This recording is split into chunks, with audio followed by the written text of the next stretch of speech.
It is now my pleasure to introduce our featured speaker this morning. A lifelong entrepreneur, Richard Johnson started his first company in 1988, and in 1996 was the founder and CEO of Hot Jobs. I think as all of us think back to the sort of dot-com and internet explosion of the late 90s, early turn of the century, a lot of companies went through that meteoric rise and then meteoric fall. Hot Jobs was not that company. And one of the main reasons for that is the leader. That company continued to grow through the ups and downs at that time. In 2005, I should say, unbeknownst to a lot of us, Richard Johnson and his family moved here. I think if we had known that they were moving here, we would have had the band and a lot of celebratory people ready to greet him, because he has been a tremendous asset to our community, to the university. He serves on the UNCW Cameron School of Business Executive Advisory Board. He was the first visiting entrepreneur at the Cameron School of Business and mentors many of our students and our very good graduates, as well as some local companies. He's a serial entrepreneur, continues to be involved in entrepreneurship. Whenever you speak with him, you will walk away feeling so motivated for a lot of the different things that you're doing and excited about and amazed at the things he's involved with. So please, I should also mention that he's dealing with the unfortunate loss of 2 chickens from yesterday. So without further ado, please welcome Richard Johnson.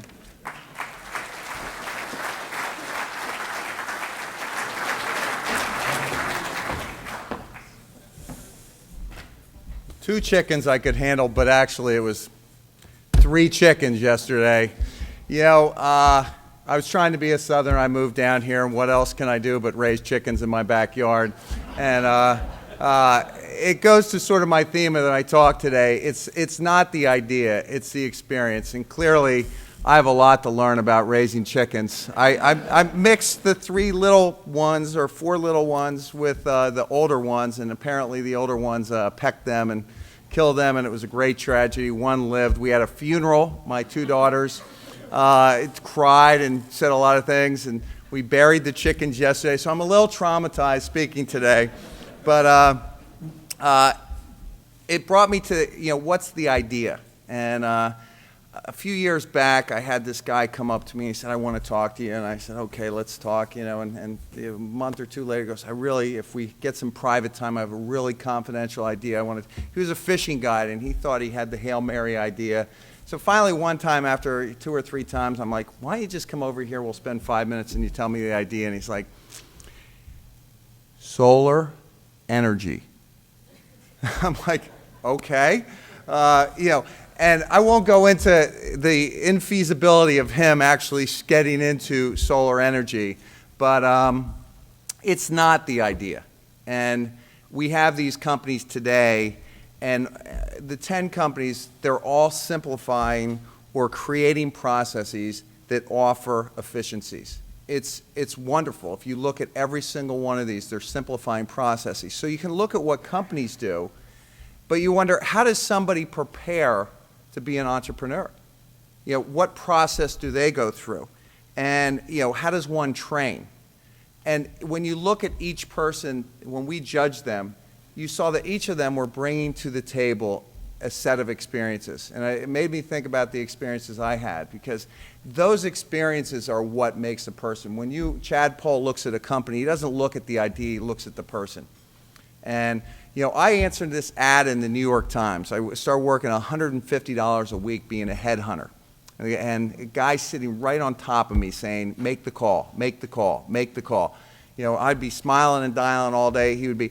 I was nervous. If I had to pitch in a $25,000 computer operator to a $40,000 hiring manager, I would be sweaty palms, terrified, afraid to call him. I called this one manager like 300 times, in a year, and finally he gave me this really difficult job. He goes, I need an XYZ. And I hung up the phone, and my boss looked at me and goes, I haven't ever seen an XYZ. We do ABCs all day long, but XYZs, you can't find them. So we ran this ad, and this horrible, disheveled XYZ person came in, and my boss is like, call the guy now. So I call him, I pitch him in, and he's like, geez, he just gave me the job to get rid of me. He didn't think I'd ever find somebody. And so I pitched the guy in, and he sees him, And he calls me, he goes, Richard, that is the worst applicant I have ever interviewed in my entire life. If you ever waste my time again, don't even think about calling me again. You're done. Click. And so the next morning, sure enough, this smooth, polished XYZ guy walks in. Just brilliant. I'm like, oh my gosh, there is one. And so I'm thinking, I got to call this manager. But I'm terrified. The guy just ripped my head off. He ripped my head off. And so I made an excuse. I didn't call him in the morning. I said, I'll wait until after lunch. So after lunch, I'm like, gosh, my afternoon's going so well. Do I really want to ruin my day by calling this guy? And so I put it off until the next morning. And in the morning, I'm like, do I want to start my day by calling this guy? So finally, around lunchtime, my boss is like, when's the interview? I'm like, I haven't called him. He goes, call him now. Call him now. And so I call the guy, shivering and shaking, and he goes, gosh, Bill Smith, that XYZ guy, you're right, he is great. I got called this morning on him. I saw him this morning, and I already offered him a job, and he's starting next week. And that was where I began to learn the lesson of thought becoming action. And I spent a year training it, doing this. Every time you think something, you pick up the phone and make it happen. You don't wait. And as you develop those processes and as you grow, you have to make important decisions, but if you overthink them, invariably inaction is your worst enemy. I remember starting my first company in '88, 3 months after the October '87 crash.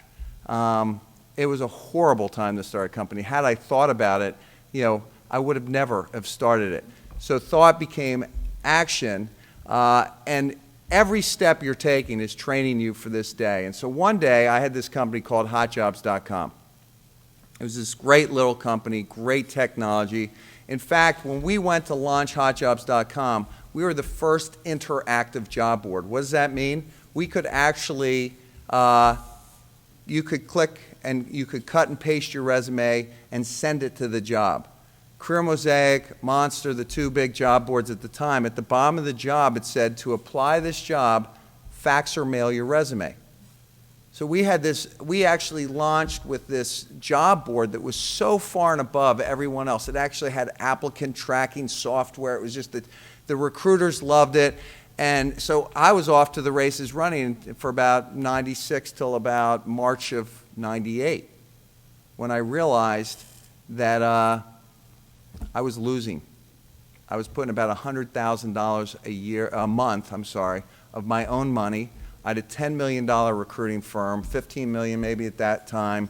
I was competing against the New York Times, Dow Jones, Omnicom, billion-dollar companies, that were incredibly well-funded. I was putting about $100,000 a month, and we were, in terms of traffic, the number 6 job board. And so when somebody would, and recruiting was like the Rodney Dangerfield of the internet. It wasn't as sexy as, I guess, Pets or, some of the other ones that came along.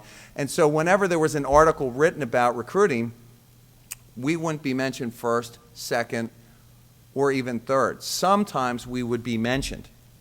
And I realized that our traffic growth comparative to the other companies wasn't there. And I was basically on this train ride home,